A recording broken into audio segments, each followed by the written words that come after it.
ginjal, pengen ngejuk koperasi kan kagak ada, karena saya belum ada. Makanya saya khawatir, karena saya ngomong aja ke Pak Lurah saya kemarin. Karena saya kagak gitu. Sampai yaudah saya kasih sekian ratus dengan secara ikhlas, sudah gak usah balikin. Saya kasih ya Pak, sampai pengen jual ginjal, kenapa? Terjerat hutang. Inilah yang dilema yang di masyarakat kita, nggak tahu berapa puluh persen yang bisa terjadi di Karya Mulia dengan adanya bank emo. Nah, dan suku pinjaman, nah ini pinjaman tunggu-tunggu ya. Nah, pinjaman ini kita kan diberatkan itu 6% oleh Bank Himbara, 6%. Nah, berapa persen nanti jatuh ke masyarakat? Ya, yang kayak Bang Emo kan 25%, 1 juta jadi 300. Ya, jadi 1 juta 300 dibagi 1 tahun atau 12. Nah, kalau saya nanti akan ada musyawarah berapa persen yang akan diberatkan masyarakat. Saya tidak mau membebani masyarakat. Saya harus keterbukaan data. Tidak mau ada yang kita sebut-sebutin. Saya bakal fleksibel ke masyarakat, bakal saya dukung ke masyarakat tanpa pandang bulu itu saudara maupun tidak. Seperti itu. Ya, mungkin ada pertanyaan dari bapak-bapak yang di sini tentang masalah koperasi.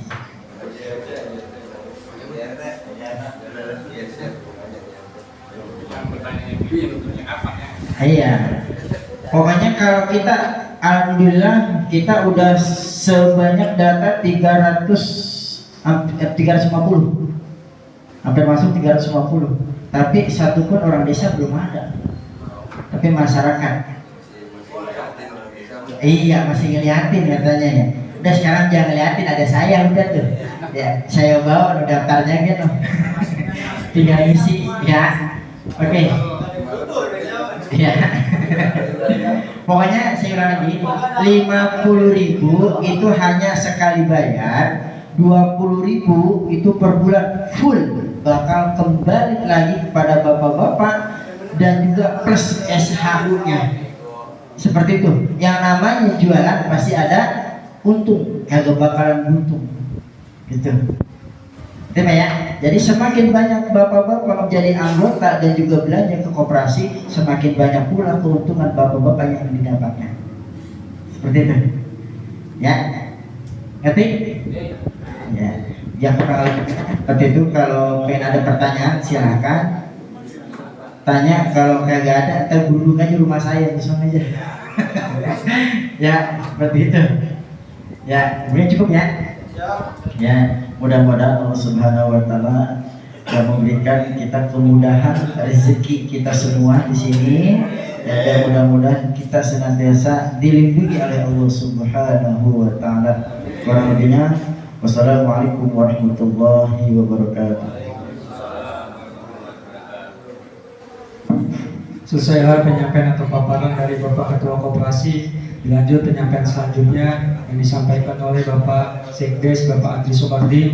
Waktu dan tempat kami persilakan dengan segala hormat. Bismillahirrahmanirrahim. Assalamualaikum warahmatullahi wabarakatuh. Alhamdulillahilladzi arsala rasulahu bil huda wa dinil haqq liyudhhirahu 'ala dini kullihi walau karihal musyrikun. Asyhadu an la ilaha illallah wahdahu la syarika lah wa asyhadu anna Muhammadan abduhu wa rasuluhu la nabiyya ba'dah. Puji syukur kehadirat Allah Subhanahu wa taala. Alhamdulillah, sampai dengan detik ini kita semua selalu diberikan berbagai macam nikmat oleh Allah Subhanahu wa taala. Salah satunya nikmat sehat, sehingga kita masih bisa melaksanakan aktivitas kita seperti biasa, yaitu melaksanakan minggon di setiap hari Rabu. Sholawat beserta salam senantiasa kita panjatkan kepada junjungan kita Nabi besar Nabi Muhammad sallallahu alaihi wasallam. Yang terhormat dan tentunya kita muliakan bersama Bapak PJ Kepala Desa Karya Mulia, Bapak Haji Muhammad Rahmat SE. Yang saya hormati Bapak Ketua Koperasi Merah Putih, Bapak Sahrul Huri. Yang saya hormati para kasih dan kaur dan juga seluruh kepala dusun dari 5 kedusunan. Yang saya hormati Ketua LPM, kemudian juga P3N, dan juga Ketua RW. Yang saya hormati para Ketua RT, Bapak-Bapak RT dan Ibu RT, dan juga anggota Linmas yang alhamdulillah hadir pada hari ini. Dan yang terakhir, adik-adikku sekalian yang sedang mengadakan PKL di Desa Karya Mulia dari SMK Negeri 1 Batu Jaya. Bapak, Ibu hadirin sekalian, ada beberapa hal yang ingin saya sampaikan terkait tentang kinerja dari aparatur pemerintah Desa Karya Mulia yang tentunya akan kita laksanakan ke depannya. Yang pertama berkaitan dengan kehadiran. Tingkat kehadiran alhamdulillah pada hari ini terhitung 100% ya, yang hadir pada hari ini alhamdulillah. Karena memang ada 2 orang yang tidak hadir, yang pertama meninggal, ya, yang kedua sakit sampai hari ini ya. Artinya secara global dihitung 9,9% masuk hitungan 100% ya, alhamdulillah. Dan saya berharap hal ini bisa bertahan seterusnya. Kemudian berkenaan dengan pekerjaan yang kita lakukan sehari-hari, karena memang tugas kita adalah melayani masyarakat Desa Karya Mulia. Tadi sudah disampaikan oleh Bapak Kepala Desa ya, bahwa kita ini sebagai pelayan, artinya kita harus mengerti apa yang diinginkan oleh masyarakat. Terlepas apa yang dilakukan masyarakat terkadang cuma berdasarkan pikiran mereka sendiri. Artinya ada permasalahan-permasalahan di masyarakat yang sebetulnya mereka juga tidak paham, dan itu butuh penerangan, artinya penjelasan dari kita. Makanya tadi Pak Lurah bilang, kalaupun ada permasalahan di masyarakat tentang kita sebagai aparatur desa, kalau seandainya Bapak Ketua RT atau Ibu RT tidak bisa untuk menjelaskannya, silakan datang kepada kami, saya atau kepada Bapak Kasih atau kaum yang lain, untuk menyelesaikan permasalahan-permasalahan yang ada di masyarakat. Jangan sampai terkesan kita itu tidak ada pekerjaannya atau tidak bekerja ya, karena ada hal yang mungkin mereka ingin tahu tapi kita tidak bisa menjelaskan. Nah, ini hal yang mungkin terkadang menjadi dilema buat kita juga. Kita sebagai aparatur desa memang ya resikonya seperti itu.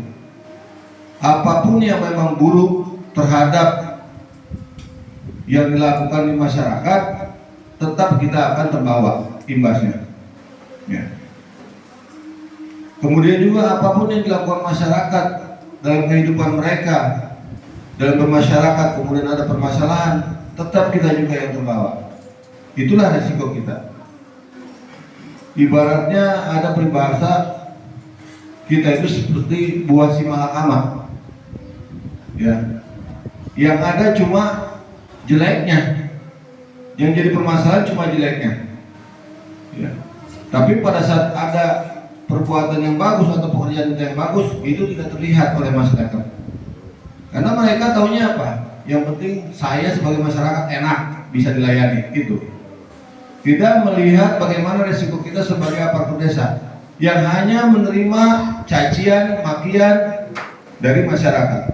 Dan itu pun padahal kita tidak tahu permasalahan sebetulnya. Mereka juga sama tidak tahu permasalahannya, taunya menyalahkan. Makanya kenapa saya berharap agar kita bisa mensosialisasikan setiap ada permasalahan atau ada kegiatan yang memang dilakukan oleh aparatur desa. Itu yang penting. Ya. Yang kedua berkaitan dengan Musrembangdes ya. Nanti kita akan melakukan Musrembangdes dan tentunya ada usulan-usulan yang sudah diusulkan kepada kami, sudah dimasukkan kepada kami. Tinggal nanti ditentukan usulan-usulan yang menjadi prioritas buat masing-masing dusunan. Artinya tugas kepala dusun nanti harus bisa menentukan mana usulan yang memang menjadi skala prioritas. Jangan semuanya dimasukkan ke usulan untuk tahun depan, karena memang keterbatasan juga ya, berdasarkan aturan ya memang usulan itu cuma ada 10 item, itu pun sudah dibagi antara infrastruktur itu cuma ada 5 ya. Kemudian juga ada dari Kesos 2 dan dari ekonomi itu ada 3 usulan. Berarti 10 usulan itu dibagi 3 golongan. Oleh karena itu saya berharap kepada kepala dusun bisa melihat kondisi dari daerah masing-masing. Artinya bisa menentukan mana yang prioritas, mana yang skalanya bisa menunggu. Ya. Makanya saya nanti berharap kepada kepala dusun agar menimbang, melihat kepentingannya, keperluannya untuk apa saja, apa yang kita usulkan, apakah memang bermanfaat buat masyarakat seluruhnya atau hanya sebagian orang. Karena memang banyak juga kegiatan-kegiatan infrastruktur yang hanya dirasakan oleh segelintir orang, beberapa orang saja. Contoh seperti jalan ya, jalan juga kan ada jalan yang memang itu jalan utama yang memang selalu dilalui oleh masyarakat, diperuntukkan masyarakat untuk kegiatan ekonomi khususnya, terutama untuk sawah. Makanya kenapa sekarang ada yang namanya ketahanan pangan. Karena ketahanan pangan ini memang menjadi tujuan prioritas dari pemerintah pusat. Oleh karena itu kita di bawah itu harus bisa melihat apa saja yang memang pekerjaan atau kegiatan-kegiatan pembangunan dalam bentuk infrastruktur untuk kegiatan masyarakat khususnya dalam perekonomian. Kemudian juga apa yang tadi disampaikan oleh Bapak Ketua Koperasi Merah Putih, ada sedikit ganjalan sebetulnya ya. Buat kami aparatur desa khususnya terutama Pak Lurah, saya juga beserta yang lain. Ini berkaitan dengan simpan pinjam Pak Ketua ya. Karena koperasi itu identik ya. Sepengetahuan masyarakat banyak itu hanya berpikiran tentang simpan pinjam. Sementara simpan pinjam itu yang banyak menuai masalah. Karena apa?